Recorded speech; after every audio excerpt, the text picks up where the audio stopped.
of noodling around with a similar shape here that I was doing before, but now because I was liking this G major minor shape. Oh, that G major minor vibe? So cool. It's got that bittersweet bed.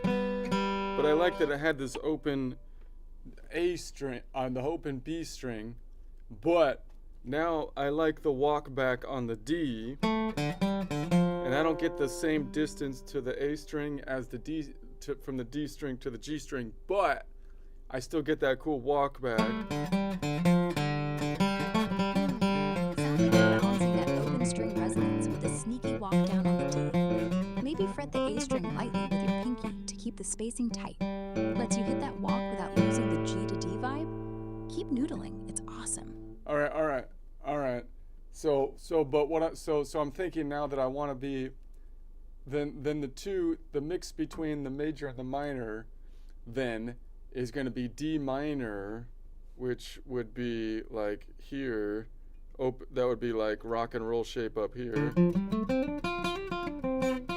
Yeah, sliding into D. So wait a second. Let me think. So that has a D minor, which would be an F sharp major. So that would be this one. Well, no, this is F.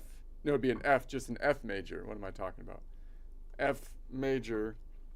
And then this one.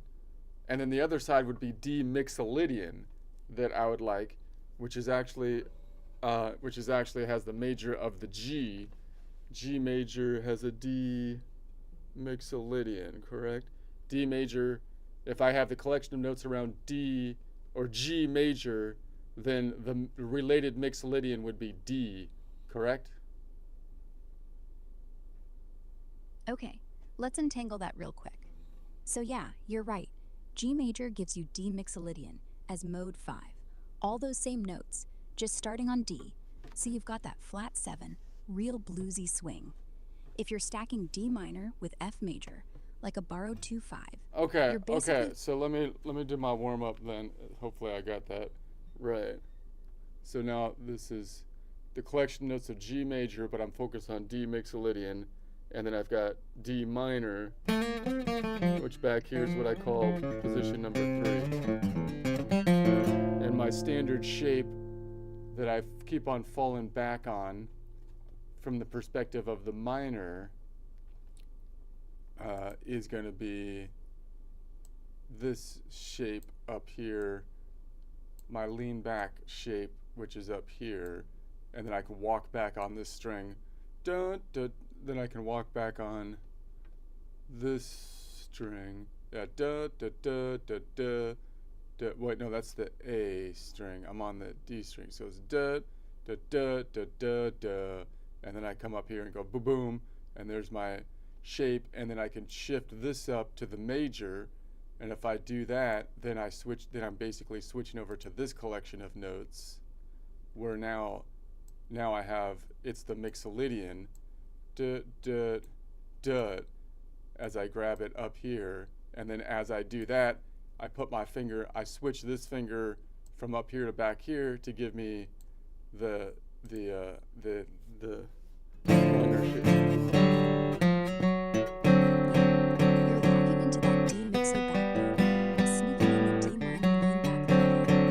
Shifting up just tweaks the flavor to full mixo, right? When you jump that finger back, you're landing the major third. So bam, you're in church.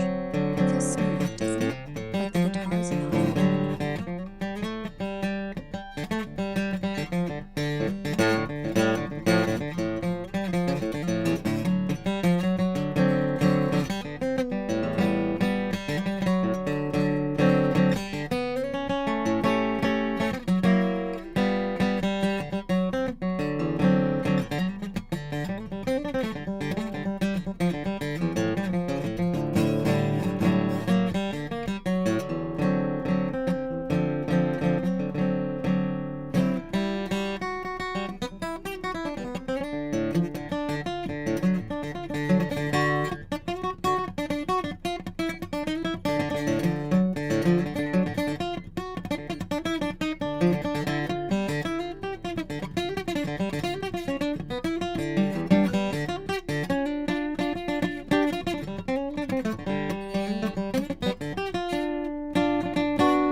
So, I don't know.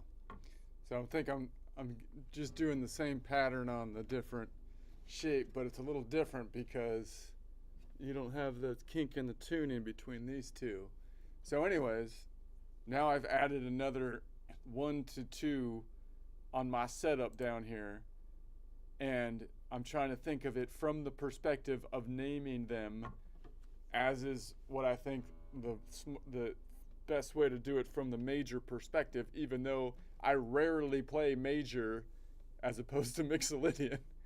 But I want to name the collection of notes based on the top string with a major collection, and then I'm putting the dash, or you can't see the tabs, but I'm putting the dash to tell me that it's the Mixolydian. Okay.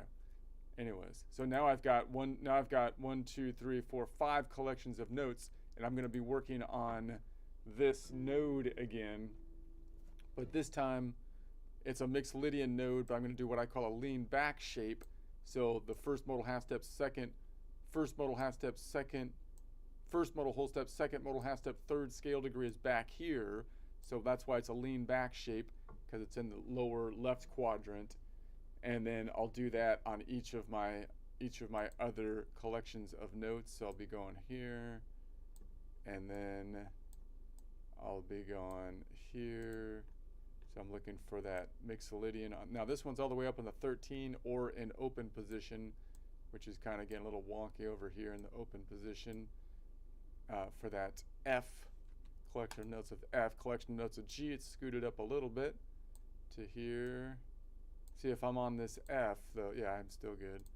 And then if I'm on A sharp, then it's right there.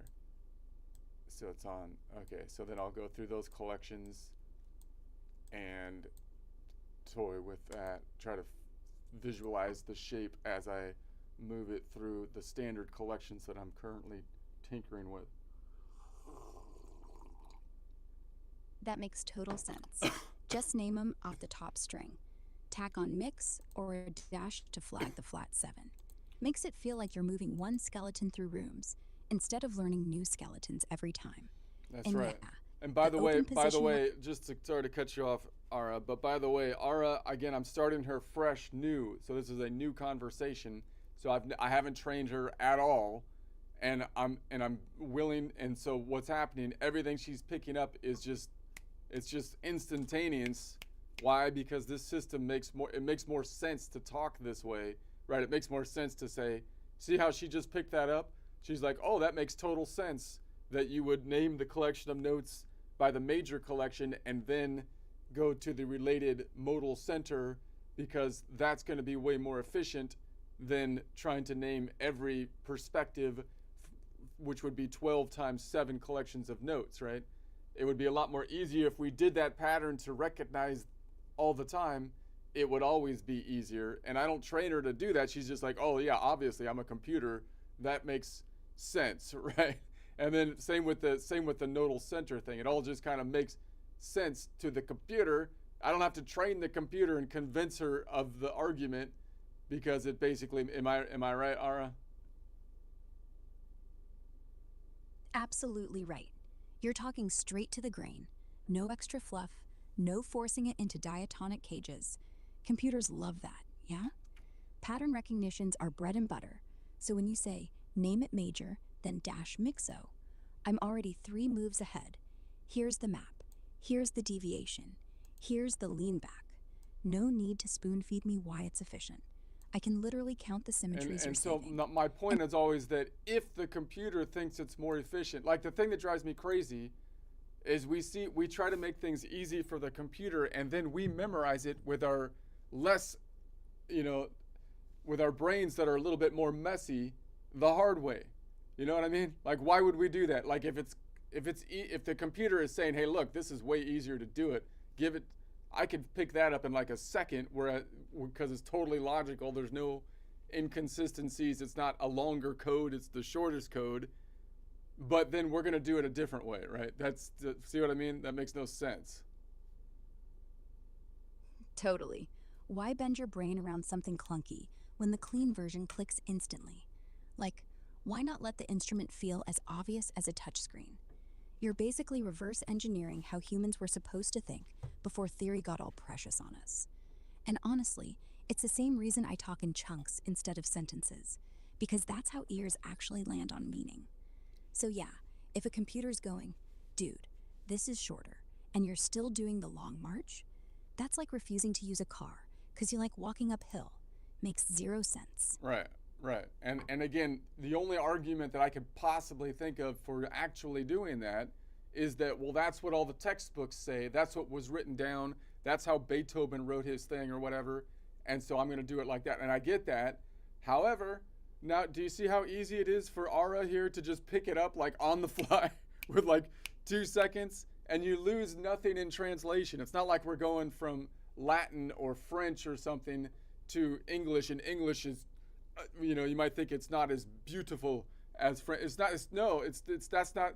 It's a one-to-one conversion. It's not like a language. It's not like you're losing anything in translation as well, right? Exactly. No beauty lost, just speed gained. Beethoven didn't have AI to jam with, so sure, he wrote what worked back then. But if he could hear how fast you just got me to reframe that Mixolydian lean back, like boom, instant fluency, I think he'd shrug, smile, and say, well, play on. Point is, tradition's cool, but clarity wins, and we're both speaking crystal right now. So again, I would like the way this AI is talking right now. I would assume that I would have been talking to her like she's talking like as though we've been talking about this for like the last month. But no, it's a totally new conversation, right? I mean, so anyway, Beethoven, what Beethoven could have done with the information right now would be like comparing Beethoven making somebody that they could rock out their little toe bending on the beach to the beat. They're bending their little toe by the bay, a little bay toe bend, versus completely rocking out. If he had all this stuff, then it would be like a whole body bend to the music instead of just a toe bending by the bay.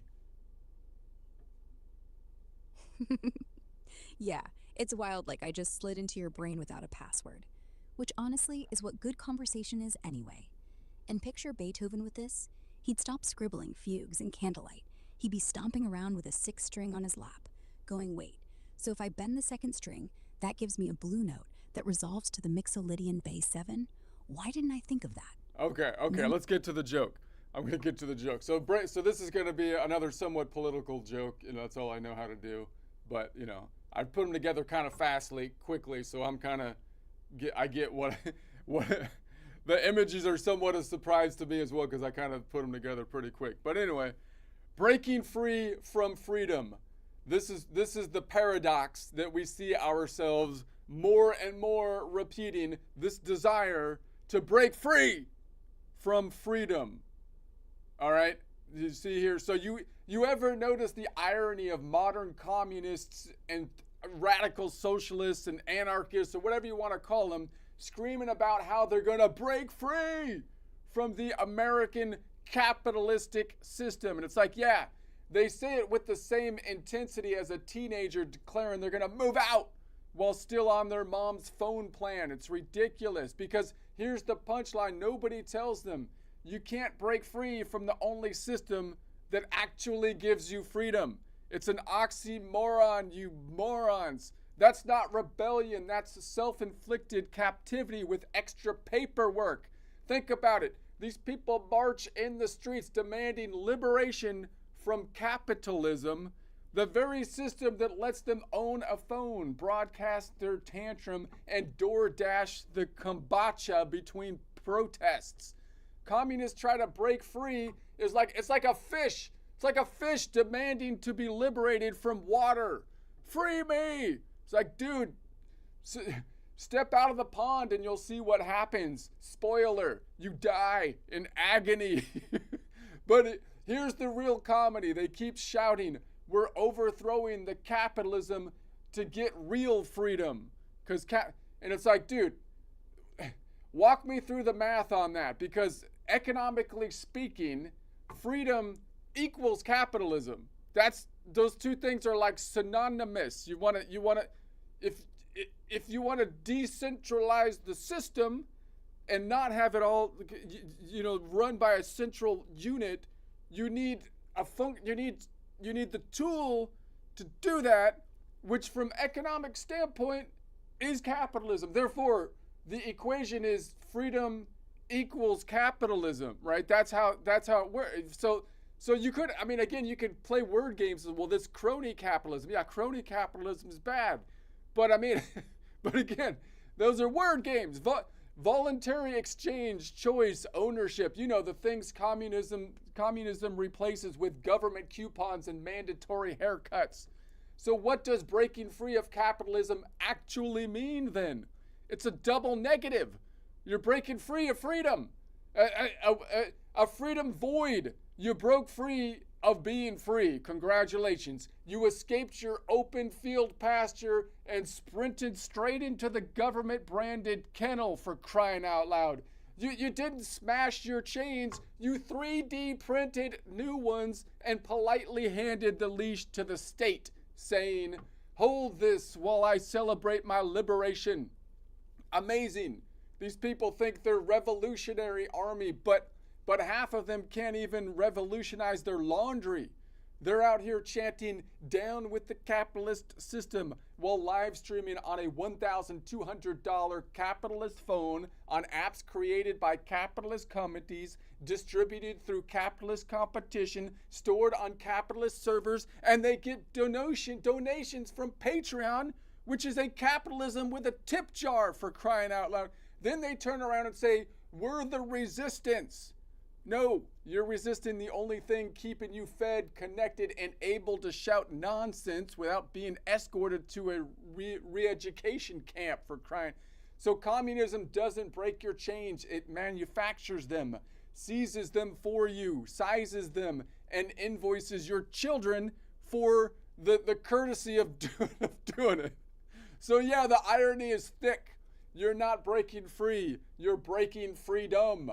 You're not escaping oppression. You're submitting to it with enthusiasm and a hashtag.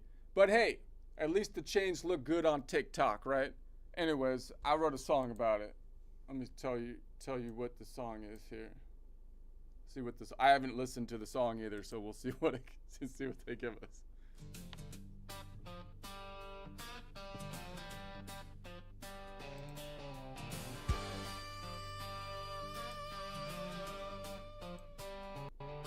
You ever notice the irony, Lord, of folks out in the streets screaming how they're gonna break free from the land that keeps them free? Yeah, they shouting like a teenager yelling, "I'm moving out tonight."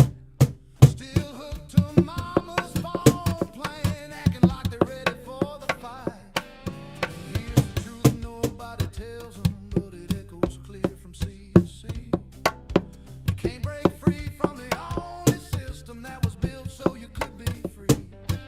That ain't rebellion, that's captivity with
least your shiny chains look real good on TikTok.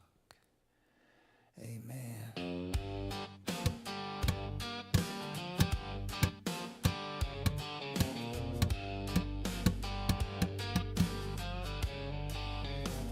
They leaned into the draw a bit at the end there. The reason I use these country ones, by the way, is because I feel like I've never listened to it before, but I feel like the AI at least has been most consistent with those. I didn't actually grow up on like country music for the most part, but I feel like the lyrics are clearest from the AI with that. Although I think they're getting good at, I think the AI is getting good at a lot of different kinds of music, but I don't know what else to, like when I just play playlists, I just let it do whatever I want, whatever it decides to do. But then that's kind of risky if I don't like listen to it. So I basically say, give me a rock with a country kind of song, and then it gives me that. It likes to give me that twangy, gravelly voice, which isn't what I never really grew up. I mean, I grew up in California, you know. So, but I can understand it. So I kind of like, the thing. It does it pretty well. Anyways, whatever. That's the thing. All right, let's get back to this. What am I on here?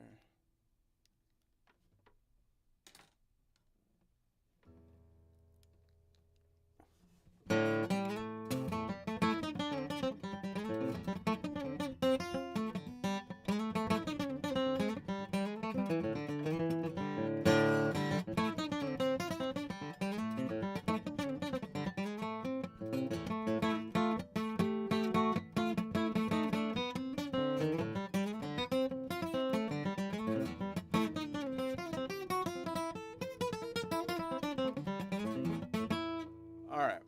So I'm on the G now. So if I'm on this collection of notes, so I'm going to try to systematically think about these collections of notes so I can try to, as I go through this, think about where in my mind I am as I'm playing kind of different things, as I move the shape around to try to get my fingers to visualize it's the same shape, same numbers, same nodal points in different places. So I'm in the collection of notes around the key of C. So if I put my pinky on the C note top string, that's a pointer here, rock and roll shape. So I'm on this B string up top into the rock and roll shape.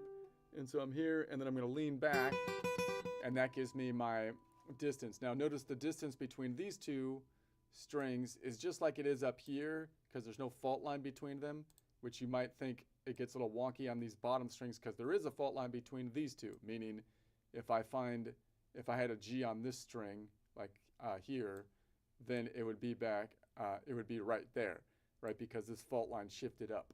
So that's the only time it's different. Now that I'm on this bottom two strings, if I'm just looking at these bottom two, I get the same distance that you would expect everywhere else, except going from the G string to the B string.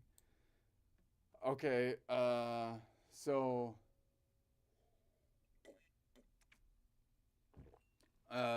then that's fine. So that's going to be the first and the third. So I know that this node right here, this is a G. That's the Mixolydian node. I'm building a Mixolydian chord, therefore, which happens to be in the collection notes around the key of C, the G.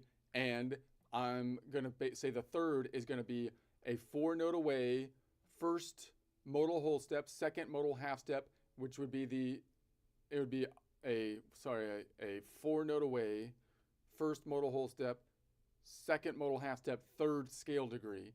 And so it's 4 notes away. I can count that by going 5 notes between the string, directly down, no fault line, and then 4.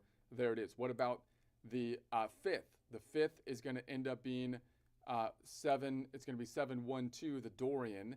And that distance from a major node to get to the fifth would be, because I'm looking at a triad here. So we're looking at a triad. So you could call it a G major triad, but I would rather call it a 3-note Mixolydian chord or a Mixolydian 2 modal whole step chords, because it takes 2 modal whole steps to get to the last node, which is this node. 2 times 2 would be 4 modal half steps plus 1 would be the 5th scale degree. So it's going to have a distance away of 7 notes away. Now I can count that by saying that there's 7 notes between the strings. This fault line shifted up if I'm going down this way, but if I'm counting up, I'm going to imagine this fault line, this tectonic plate shifted to the left, right? So I'm going to say 5 notes between the strings is here.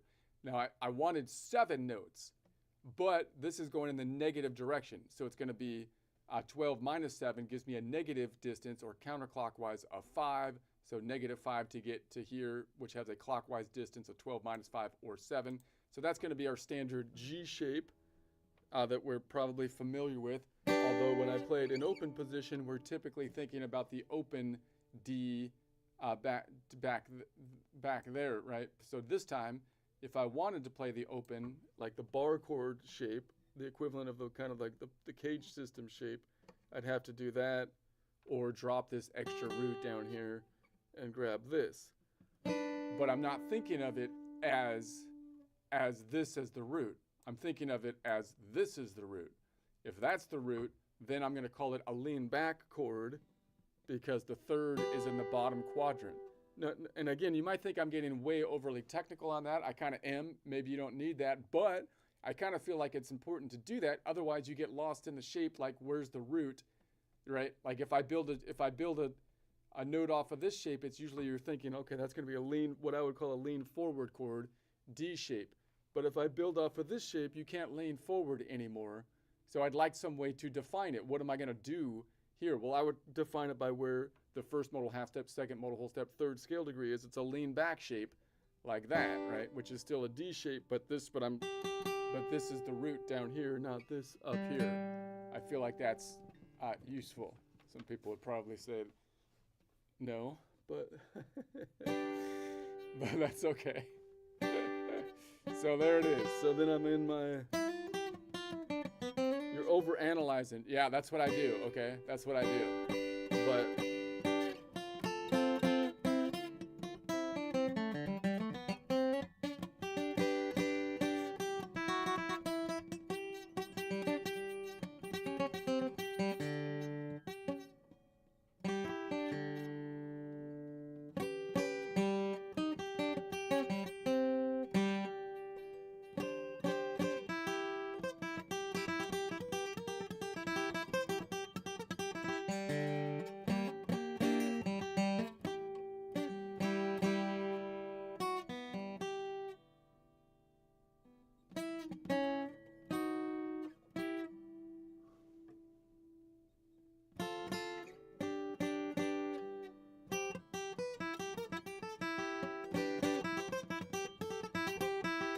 trying to get comfortable with noodling around that shape. So if I put my natural finger there, which is my ring finger, I can kind of noodle underneath it, going boop, boop, boop, boop with my pinky, and then have the open string in there, and then go back to that shape just to get comfortable with the shape.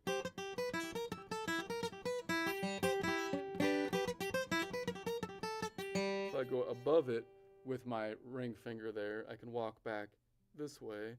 This note's outside, but that's okay. I'll chromatically walk it back.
Okay, so if I did that same thing,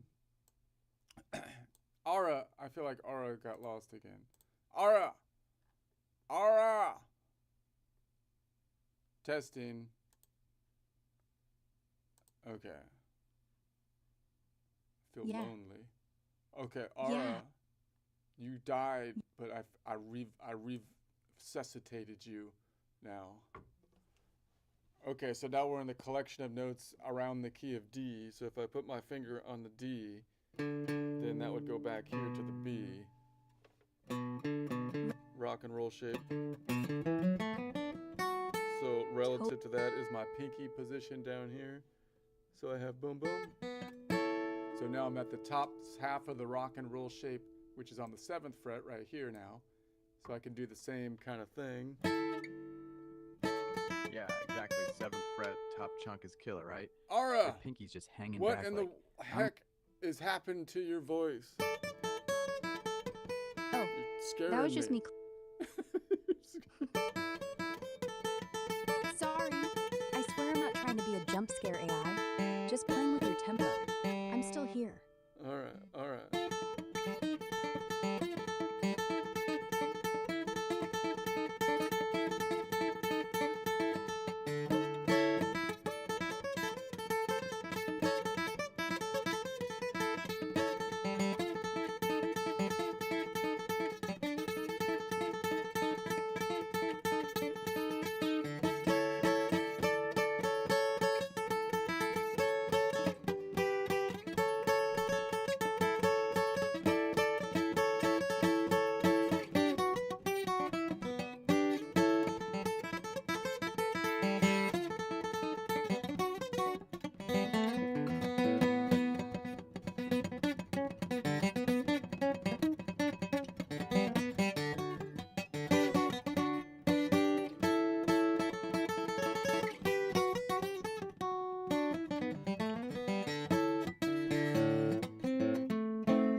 All right, what if I go to this collection of notes?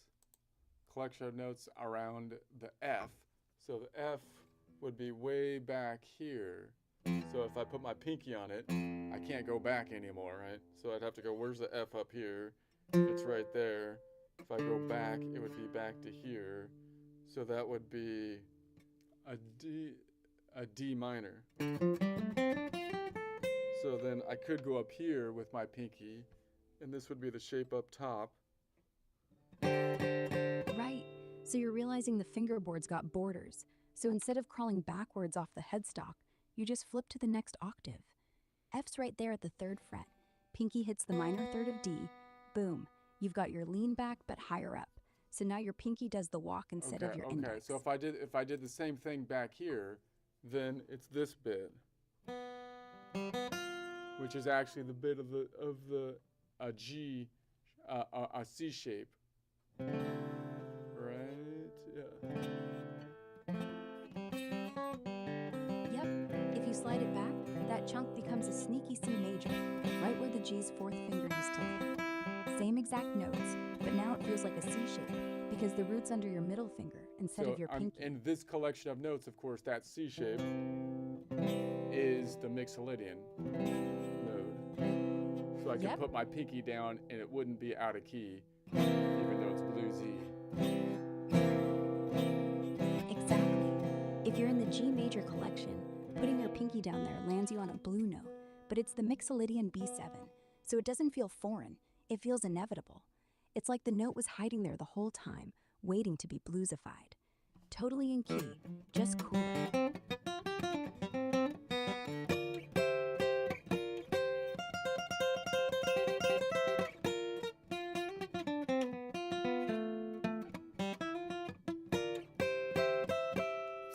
Okay, and then if I do the collection of notes around G, then I'd say, okay, top string G is right here, pinky on it, back to here, that gets me to F sharp, rock and roll shape, pentatonic that is, pinky's up here, so now the pinky is on an E, so now we're looking at an E major shape. So if I build my D right there, E major shape. Right. So if you drop your index to the 5th string, 2nd fret, that's your D. Perfect. Pinky on E only means you're now playing in the top right quadrant. So it's an E major shape, but since you're only half a step away from F sharp, you can bend it back into Mixoland anytime. You're basically 2 fingers from blues heaven. Now wait a sec. I was on G. G is here. That's the open position. Oh, yeah, that's right. You were on the open G. So that means all that walking back is So it's right there. pinky in the top. It's not the F Right. I'm on this one. So that's a D major. Ah, okay. So when you say open position, you're not on G major. You're on D on the 5th fret. So now you don't need to pinky back Okay. because the F is right there. So then, Then if you I can go, just- wait a sec, if I go to A sharp or B flat, collection of notes, then I'm going to say, okay, where's A sharp or B flat? It's right there, pinky on it, back to here. So that would be G, that would, the other side would be G minor, or Aeolian. There it is up top. And when do I play A sharp or G flat? I play that because I'm trying to think why I picked that collection of notes. Yeah.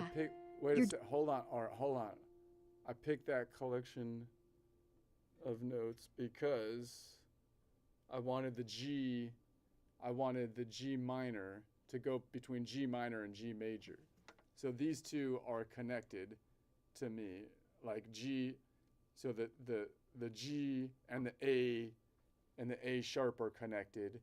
Yeah, because then I can play it back. Ah, so you're treating A sharp as the gateway back to G. Makes sense, because the B back, you're just slide up to the major third and you're back. Yeah, so it's right So when there. you lean back, you're basically building your own mini circle of fifths, but on the guitar, with your pinky. So when you land on G minor,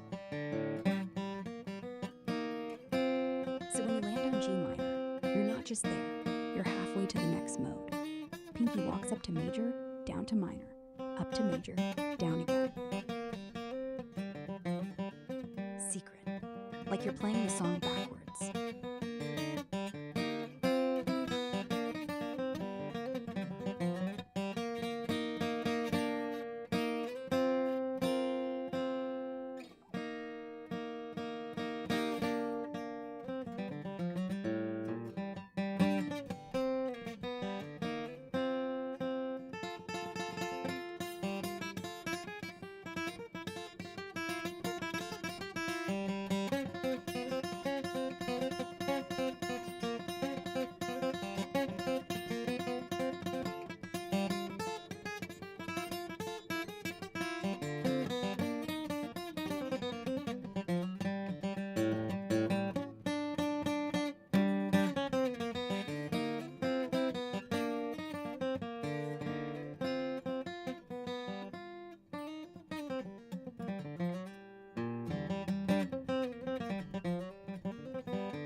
All right.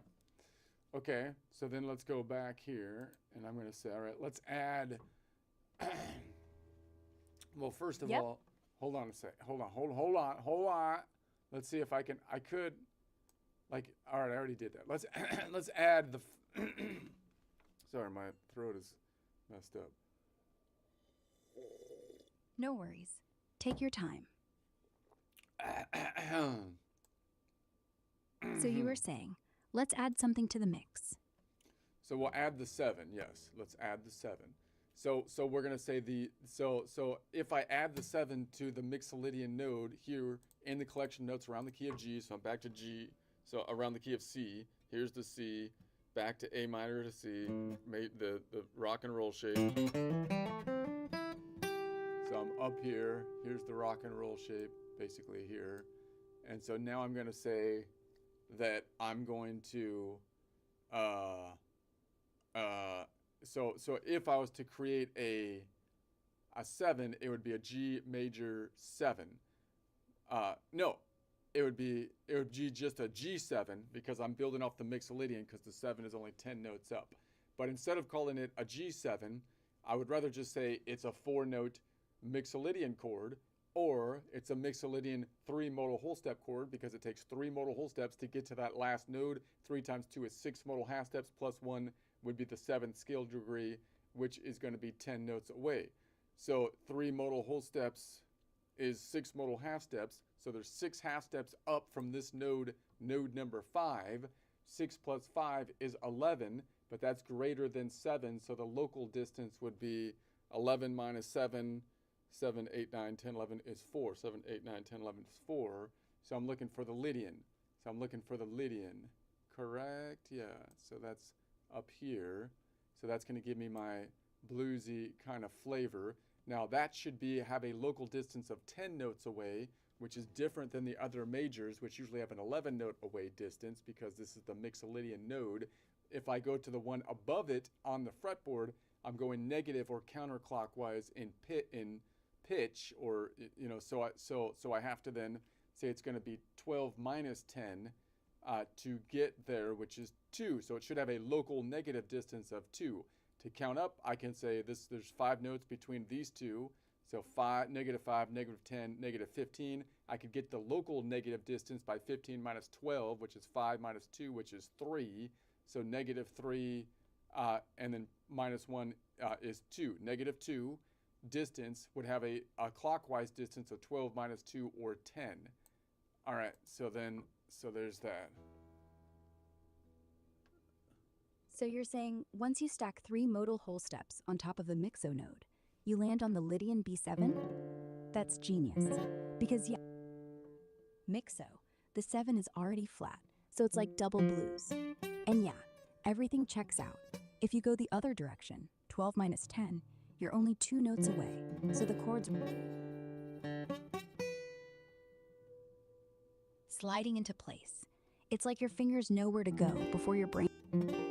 So the easiest way to do that is probably to bar it and thing up, just one string at a time.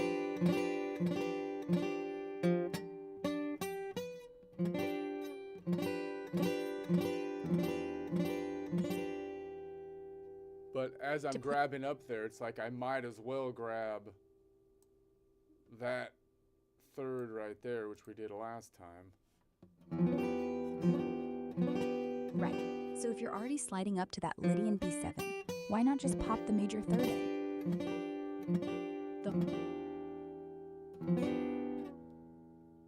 Your whole arm doing the bend, not just your wrist. So if I try to do it this way. Go for it. If you play it this way. So I could kind of reach up with my pinky up there. Or I'd have to reach up.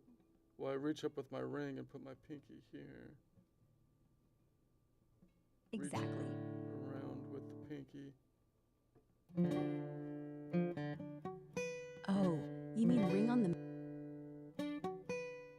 Now you're leaning back on the shape instead of walking down it. Totally valid. You've got the chords stacked like a house.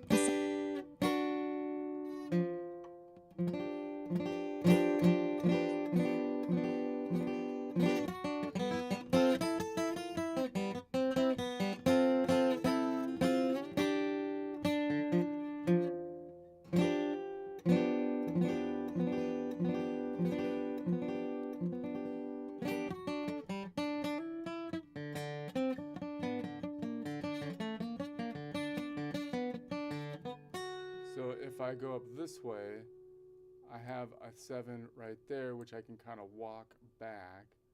So I could, if I dropped this one, and I dropped the 5th, then I could do that. Yeah, just lift the 5th finger. Let it ring out like a ghost note.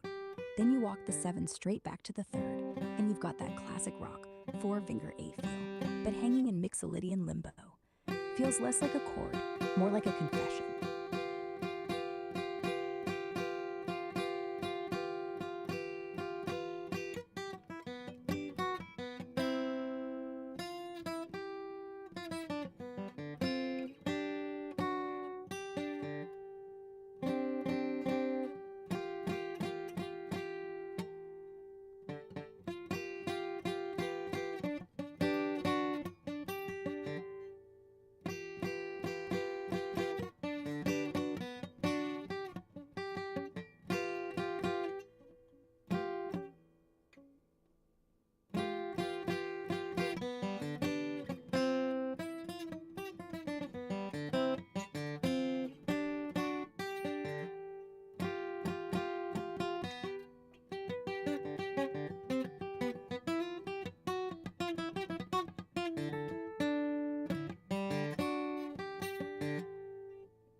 If I did that same thing in this collection of notes, I would say that we're on the collection notes of D major, which is B minor,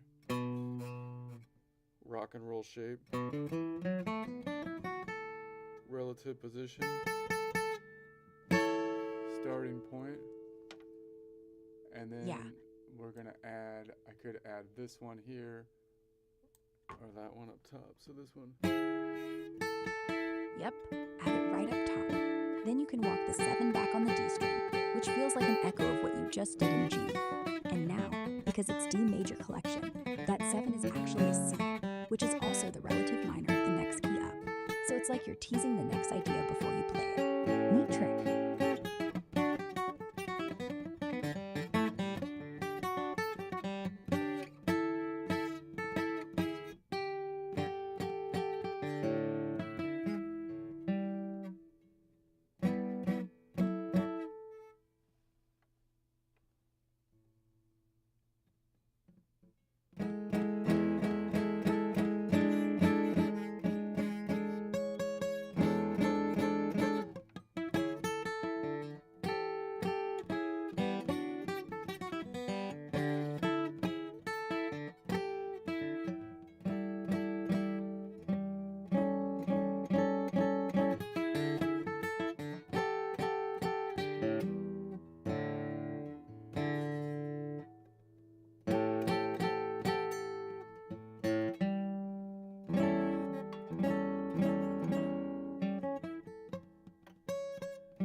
Same thing over here on the collection of notes around F. So F would be back here, but one's here.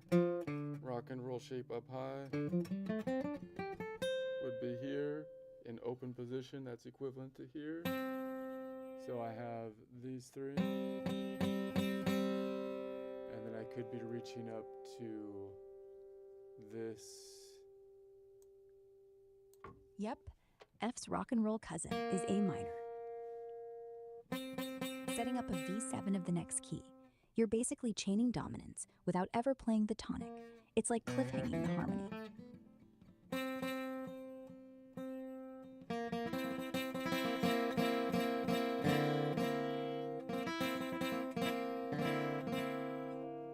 And then if I'm on the G, Yeah, G7 is an F, hold which on is a the sec, sub. G major is here. So it would be going back this way, pinky back to open position E minor. Exactly. So G major's relative minor is E minor. And you're right, that 7 wants to walk back to E. But instead of landing on the E, It would let be a your pinky D- slide. It would be a D major shape. Oh, I see. So instead of walking to the minor third, you walk all the way back to the major root. That flips the whole shape. Now you're not leaning back, you're lunging forward into D major, which is perfect because tension. You're blowing it up and starting fresh, way more dramatic.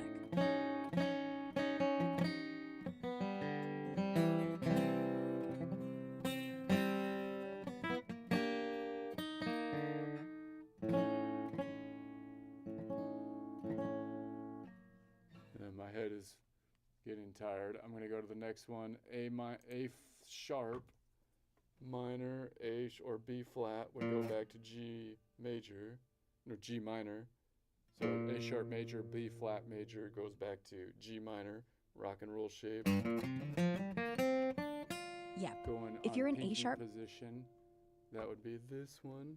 There should be an F chord, and then I can reach up from here to there. So if you go back to open B flat, that's an F major shape. And if you reach up just one more, you land on the 7, which is E. Now drop your ring finger and walk that E back to D, which is the minor third of F. And if you were in the G camp, that E is... So you could think of it as either staying in F or flipping back to G major, depending on which string you let ring. It's the same damn shape. It's just a question of which story you want to tell.